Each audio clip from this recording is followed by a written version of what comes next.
Hola, bienvenidos al canal. Vamos a continuar con el curso acerca del cuidado de la voz y la utilización cuando hablamos en grupos o nos dirigimos a plenos que son grandes. No estamos hablando de conversaciones, hablamos de cuidar nuestra voz cuando nos dirigimos a grupos numerosos, estudiantes, capacitadores, grupos de personas que necesitan que nosotros estemos ahí y que tengamos intensidad de la voz. Y es precisamente de la intensidad de la voz de lo que vamos a hablar en el video de hoy. Bienvenidos. La intensidad de la voz no es más que el volumen de la voz. Cuando una persona está hablando ante un pleno y desde la última fila le gritan ¡aquí no se escucha!, eso significa que tiene problemas en la intensidad de la voz. Cuando un profesor se dirige a 20 estudiantes y el de la tercera fila le dice no escucho nada, ahí tenemos problemas de intensidad de voz. El volumen de voz está determinado por varios factores. Entre otros es el tipo de voz que tenemos. Si tenemos la voz estrictamente que sale de nuestra caja torácica y el volumen está concentrado acá, entonces las personas nos van a escuchar con mucha facilidad. No hay problema que nos dirijamos a 20, 30, 40, incluso 80 y la gente nos escucha. Obvio, si guardan silencio, si está todo medianamente ordenado. El problema es que hay personas que tienen un detallito, algo que no saben. ¿Por qué no puedo subir el volumen de voz cuando estoy hablando en público? El problema es que cuando tenemos miedo o somos tímidos, el volumen de la voz baja. La persona empieza a hablar y cada vez va hablando más bajito, más bajito, más bajito. Y tiene que ver precisamente con su timidez. Voy a hacerles un símil para que vayamos comprendiendo cómo va esto. La voz refleja nuestras emociones. Si yo estoy contenta, mi voz lo refleja. Si yo estoy triste, mi voz lo refleja. ¿Sí? Entonces, si usted notó, cuando dije de estar alegre, como que la voz se escucha más fuerte. Cuando hablamos de una voz triste, baja la intensidad de la voz. Entonces, una persona que está tímida, evidentemente va a tener un volumen de voz bajo. Cuando las personas van a los estadios a animar a su equipo favorito, gritan con una gran euforia.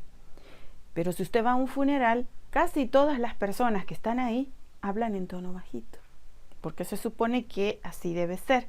Entonces, ¿se relaciona el volumen de la voz con las emociones? Por supuesto que sí. Para solucionar el problema de la intensidad de la voz, bendito Dios, se han inventado una serie de aparatitos que nos ayudan a los que somos disertantes, oradores o profesores para que podamos dirigirnos al público sin mayor esfuerzo.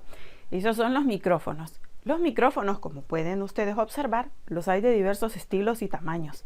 Hay unos que se utilizan para hablar en plenos gigantescos, numerosos, como cuando el presidente de la nación se dirige a multitudes. Entonces le colocan ese tipo de micrófonos.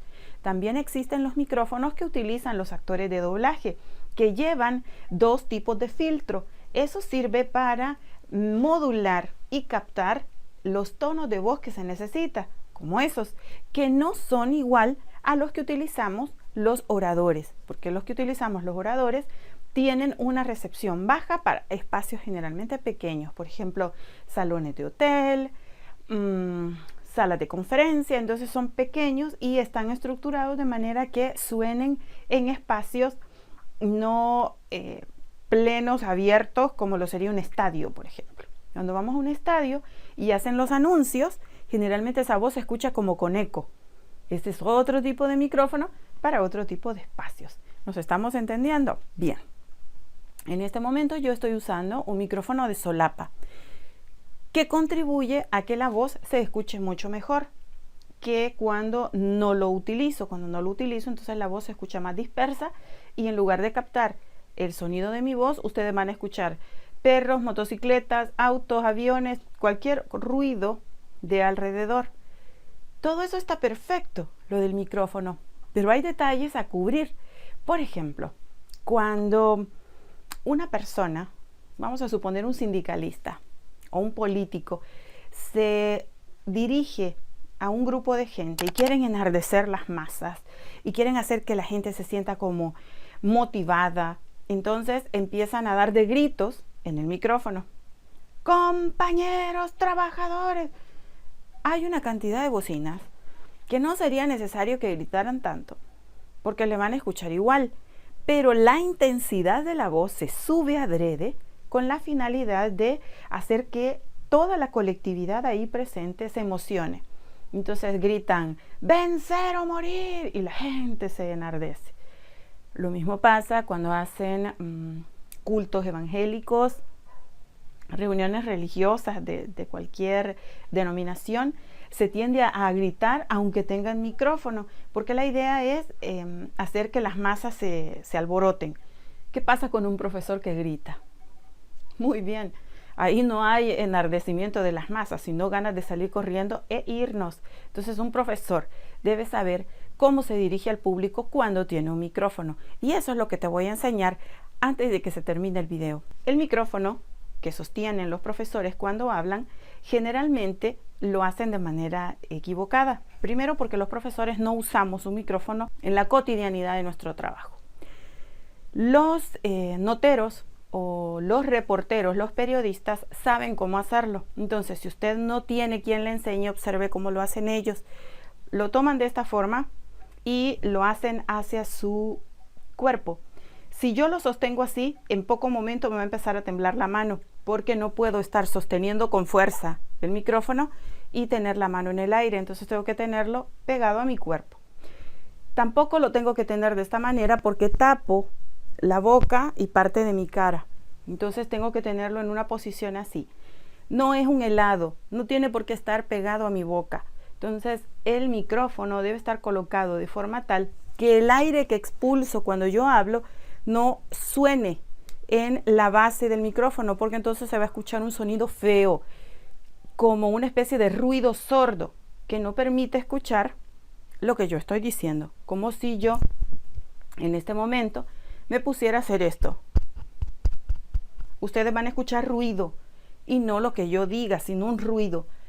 El micrófono de mano tiene la ventaja de que usted no se lo roza al cuerpo.